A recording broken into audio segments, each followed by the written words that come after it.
Welcome to the Website Success Show, the podcast dedicated to helping women in business get more traffic and sales through their website with less reliance on social media and paid ads. I'm Jules White, the founder of the Website Success Hub, and I love helping local and online businesses make more money through their existing website. If you have a business you love but you don't like the way your website performs, then this is the show for you.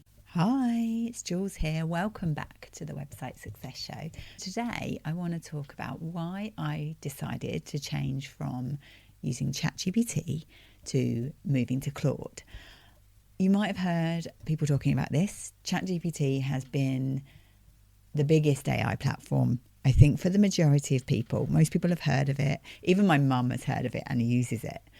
But I was just finding that I was starting to not enjoy using it quite as much. I talked about how I use AI in a couple of fairly early episodes of the podcast. So back in episode 47, I talked about how I use AI in my personal life, from meal planning to mindset coaching.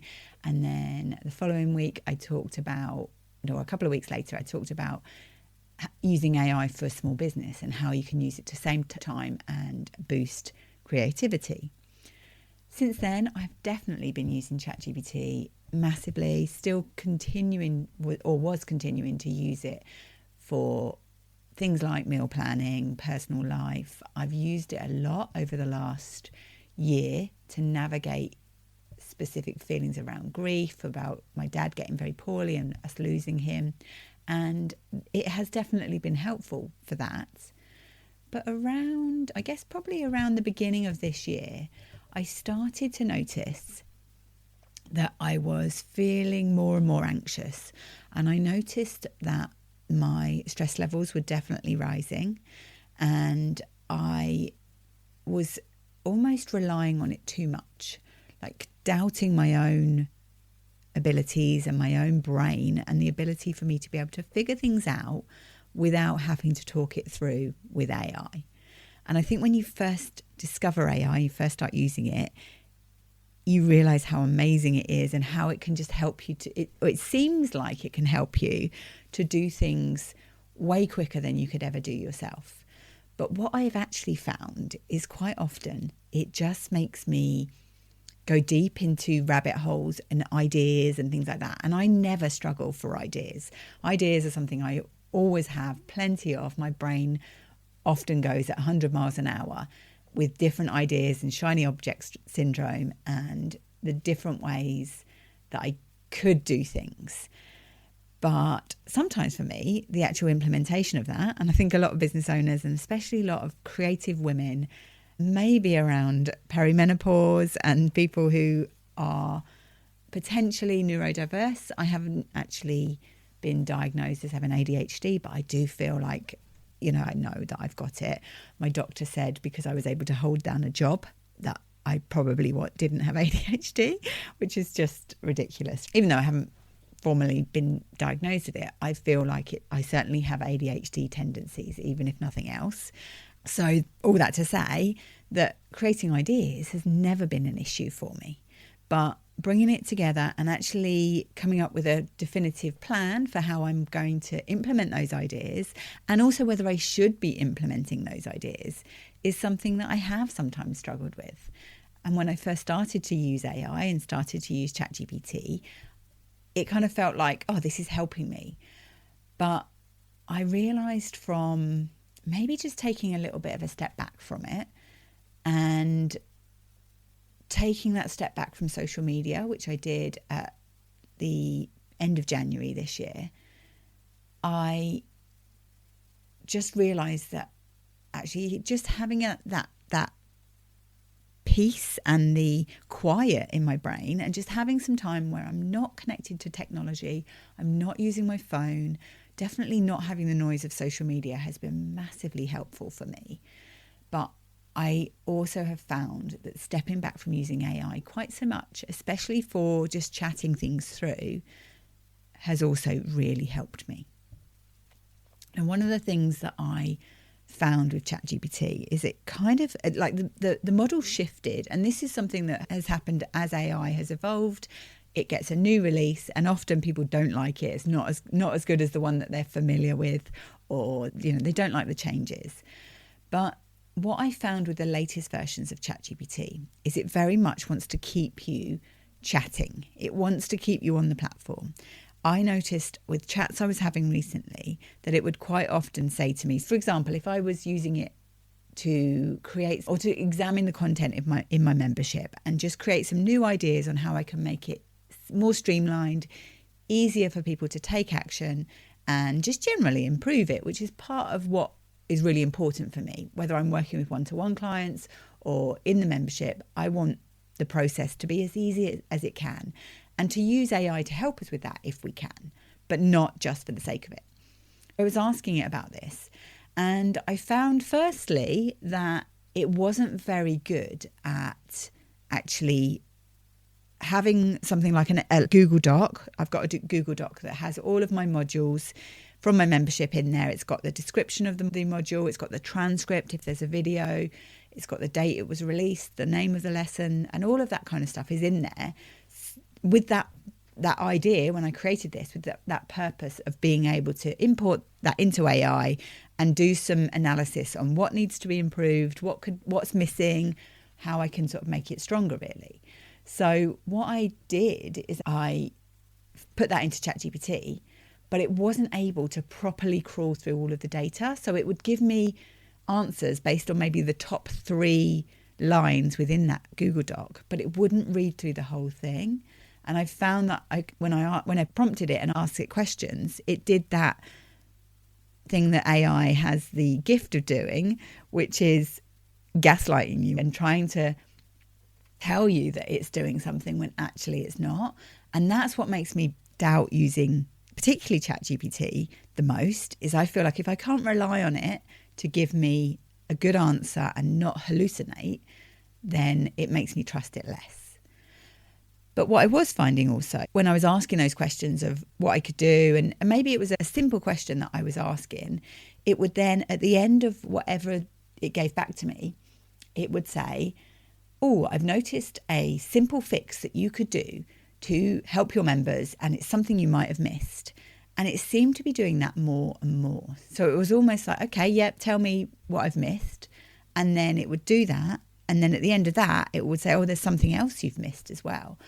And I think it just made me really doubt myself. It kind of just put me into a bit of a spiral of, do I know this stuff? Is my own brain actually able to handle this? Is it something that I can't rely on myself anymore? I can't rely on my own judgment and my own knowledge and all of my experience because I'm missing all of these things.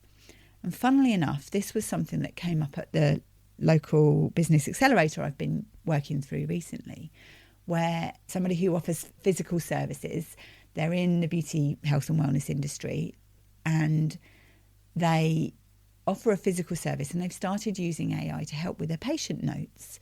And they were finding that themselves, that it was coming up with things that they maybe hadn't considered.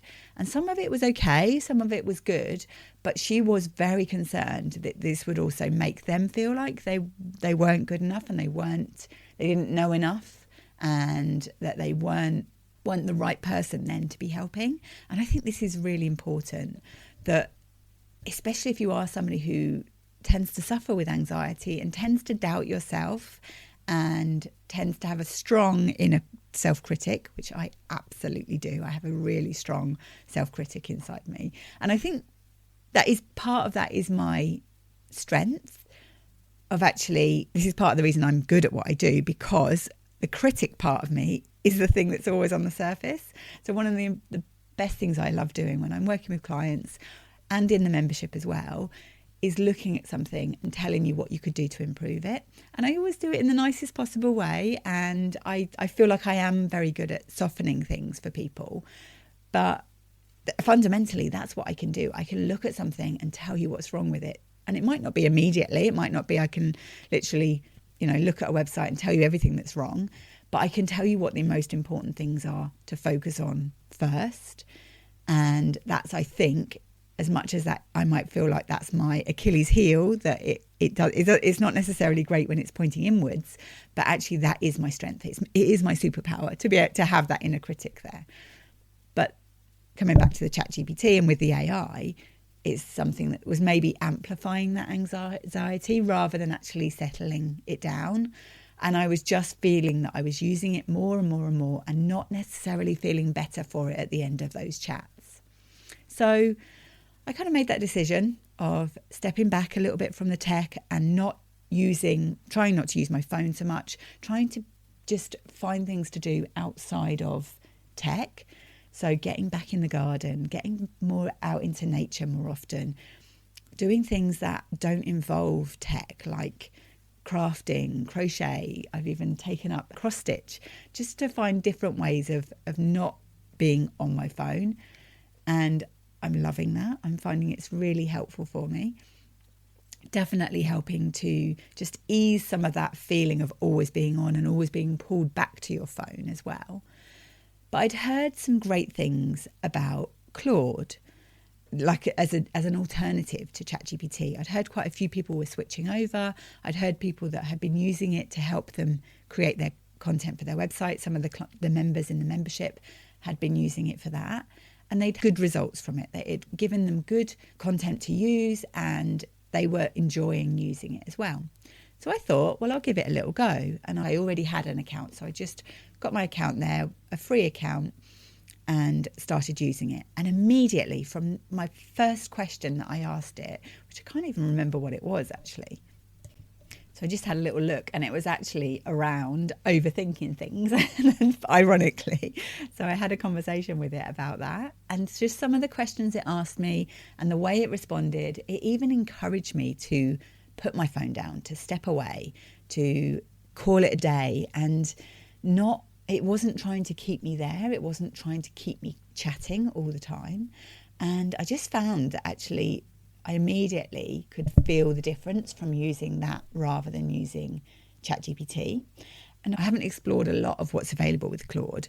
In ChatGPT, I had created wizards. So I've got wizards that are available for my membership members to help them with things like message clarity, offer clarity, writing the content for their pages. We have blueprints in the membership for people to actually understand how to create an SEO optimized, high converting web page for their core pages of the website. And I've got wizards that help people to go through that, which are custom GPTs. And they've been helpful. They've been really helpful to membership members. But what I also have within those blueprints is the prompts there. So people can take those prompts and use that with whichever AI they are choosing to use it. And I've yet to explore the equivalent of creating custom GPTs within Claude, but there's lots of potential with it. I've been hearing people talk about Claude Co-work and Claude Code, which I still need to explore and just see how it can help. But Claude is designed for more enterprise level businesses, or certainly that's where they are planning to get their money coming in from. So they are more interested in what can they create that will take away some of the slog work for people. And that's the thing that I'm actually really excited about with it. So the things that it could do to where you can just set it running in the background, it works on your desktop and it can do things for you ultimately.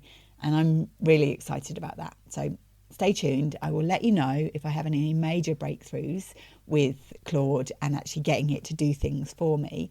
I've already been using it to help me with things like starting website audits and those kind of things. The stuff where it still needs my brain and it needs me to understand what it's telling me, but it's just helping me to not have that blank page, which I always am better when I've not got a blank page that I'm staring at.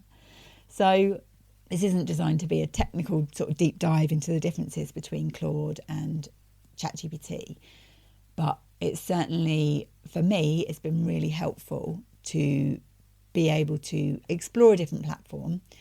One of the things that I saw this week, I was listening to a podcast this week about OpenAI who make ChatGPT and the fact that they are running out of money because they haven't monetized it yet. So one of the things that's coming to ChatGPT is ads, paid ads, and I feel like that's not going to improve the platform.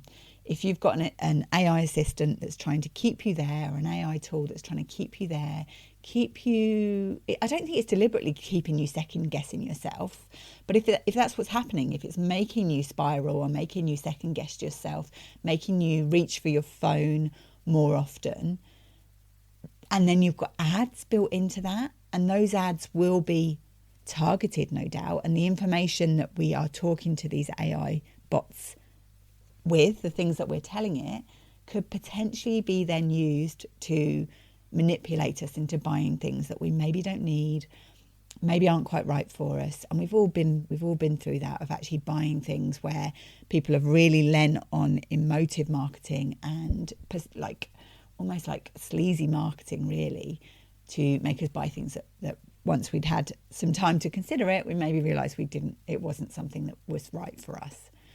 So all that to say, I just wanted to talk about why I have made the switch. It's not to say I'm not using ChatGPT. I still am. I'm still using it for some stuff, basically. I actually went in and cancelled my paid ChatGPT membership, and it offered me a month free trial, like a month for free. I could stay in for a month for free. So that suggests to me that people are leaving in their droves. So I did that, and then I started off using Claude with the free version. I used it for probably a week or so with just the free version. And then I think it was yesterday I upgraded to the paid version because I kept running out of prompts that I could do for the day. So I thought, well, it's pretty much the same price right now. So as I'm not going to pay for ChatGPT anymore, then switch to Claude. So I hope you find that helpful. All it is just really to say is give Claude a try. Try it for a specific task, or try it for just a new chat about what you do. You can actually export your chats from ChatGPT. So if you've got a particular chat that you've been working in for a while and it really knows about you, then you can ask it to summarize that chat. Or you could even start a new chat and ask it to summarize what it knows about you and paste that into Claude. I've actually been trying to not do that too much. I almost feel like not starting completely afresh, but starting with a little bit more of a blank slate.